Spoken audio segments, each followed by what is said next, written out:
Senior NTR గారు ఒక పెద్ద కోడిని శుభ్రంగా డీప్గా ఫ్రై అది చేయించేసుకుని నూనెలో వేసి తర్వాత దానికి ఉప్పు కారం అది జల్లించేసి కోడి మొత్తం కంప్లీట్ అయ్యేంత వరకు తినేవాళ్ళు అని చెప్పేసి ఉండేది. తర్వాత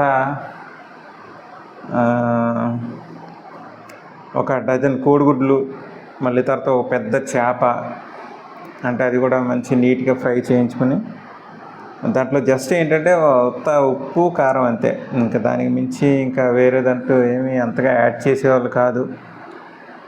తర్వాత నలపై మిరపకాయ బజ్జీలు, నలపై మిరపకాయ బజ్జీలు, తర్వాత ఒక డజన్ రెండు డజన్లకు సంబంధించిన ఇడ్లీలు, ఇలాగా ఆయన తింటూ ఉండేవాళ్ళు అన్నమాట. తర్వాత నెక్స్ట్ మనం చూసుకుంటే ప్రభాస్ పెద్ద ఫుడ్డీ అనమాట.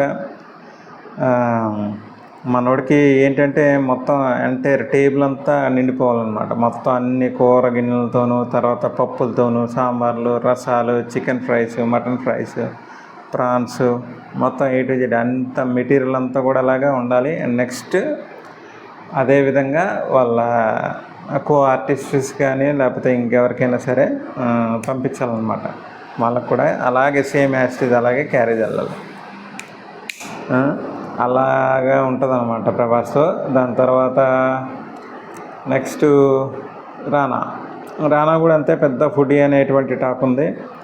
ఆయన కూడా అంతే, ఇంకా చికెన్ బిర్యానీస్, మటన్, ఇంకా ఆయనకు కూడా అంతే పెద్దగా ఒక లాంగ్ సైజులో, అంటే పెద్ద ఆ సైజులో ఉండేలాగా తినేవాళ్ళంట.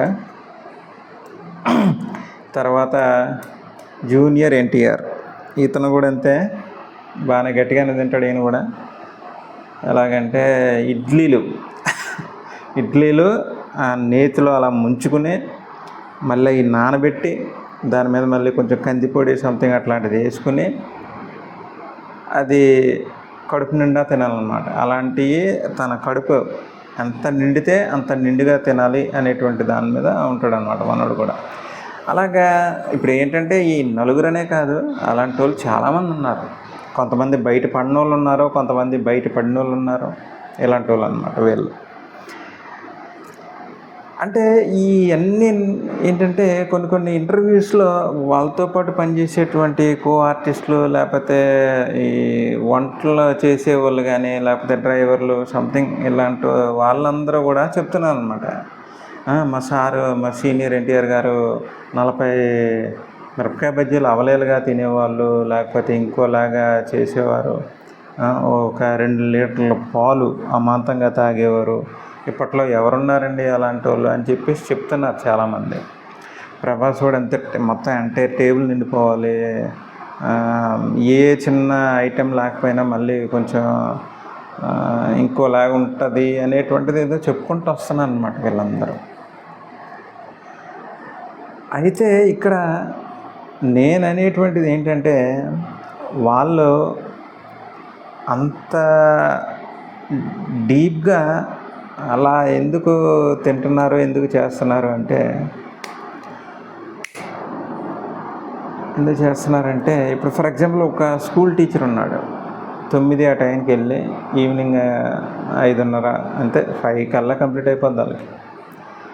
5:30 ఆ టైం కల్లా కంప్లీట్ అవగొట్టుకుని తర్వాత ఇంటికి వస్తారనమాట. ఇక్కడ ఇతను చేసేటువంటి పని ఏంటంటే just only for the teaching ఒకటి చేస్తాడు. పిల్లలకి పాఠాలు చెప్తాడు, దాని తర్వాత బోర్డు మీద ఏమైనా రాయాల్సి ఉంటే రాస్తాడు, తర్వాత ఎగ్జామ్స్ ఏమైనా కండక్ట్ చేయాలంటే ఎగ్జామ్స్ కండక్ట్ చేస్తారు.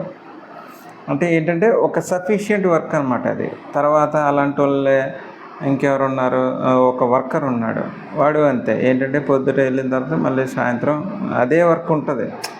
ఈరోజు ఉండేటువంటి వర్కే మళ్ళీ రేపు ఉంటుంది. ఒక తోటమాలి ఉన్నాడు, వాడు అంతే ఈరోజు ఉదయం మొదలెట్టింది మళ్ళీ సాయంత్రం వరకు ఒకటే వర్క్ ఉంటుంది అన్నమాట. కానీ ఈ సీనియర్ ఎన్టీఆర్కి కానీ, జూనియర్ ఎన్టీఆర్కి కానీ, లేకపోతే ఇంకో రానాకి కానీ, లేకపోతే ఇంకో సూర్య లాంటి వాడు, ఎవరైనా సినిమా యాక్టర్స్లో కానీ, లేకపోతే మిలిటరీ వాళ్ళు, ఆర్మీ వాళ్ళు, ఆర్మీ వాళ్ళు మిలిటరీ వాళ్ళు అయినా పర్లేదు, వాళ్ళు ఏంటంటే వాళ్ళకి ఒక వే ఆఫ్ వర్కింగ్ స్టైల్ అనేటువంటిది ముందుగానే తెలిసిపోద్ది ఏంటనేది. కానీ సినిమా వాళ్ళకి అలా ఉండదండి. సినిమా వాళ్ళకి అస్సలు అలా ఉండదన్నమాట.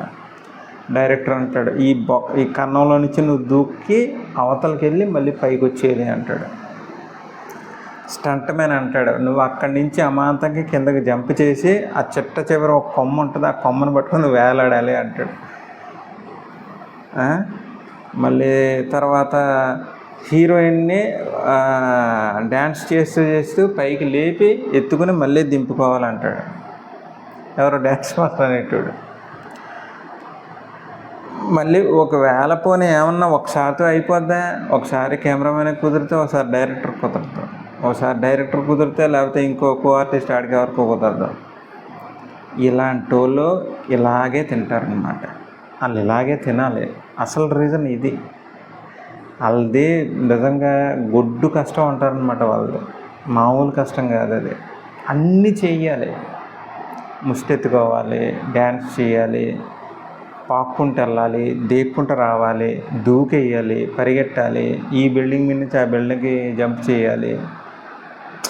ఒక సర్టైన్ వేలో ఏముండదు వాళ్ళది. ఒక షేప్లెస్ వర్క్ అనమాట అది. అదంతా ఒక అమీబా టైప్ అనమాట. అసలు ఒక పర్టికులర్గా ఇలాగ ఉండాలి, ఇక్కడి నుంచి ఇక్కడ వరకే ఉండాలనేది ఏమి ఉండదు. అంత నరకయాతంతో కూడినటువంటి వర్క్ అనమాట. అందుకనే వాళ్ళు అలా తింటారనమాట. అదే మెయిన్ రీజను. అంతే తప్ప అదేదో కోళ్ళు మేకలు బీచ్ నుంచి కూర్చొని తినేయాలి అనేటువంటిది ఏం కాదు. ఏంటంటే రేపు ఉండబోయేది ఏంటి, ఆ సీన్కి తగ్గట్టుగా, ఆ సిచ్యువేషన్స్ తగ్గట్టుగా ఉండాలి కాబట్టనే వాళ్ళు అలా తింటారనమాట. అంతే తప్ప వేరే విధంగా అంటూ ఏమీ కాదు. ఇది అసలు వాస్తవం. ఇది ఇంటర్వ్యూస్లలో ఏంటంటే చెప్తున్నాయా, మా సార్ ఆయన కోళ్ళు తినేవాడు, ఇన్ని మేకలు తినేవాడు. కానీ రీజన్ ఏంటంటే ఇదనమాట. ఏది పడితే అది చెయ్యాలి అక్కడ. అదే దట్స్ ద ఫైనల్ రీజన్.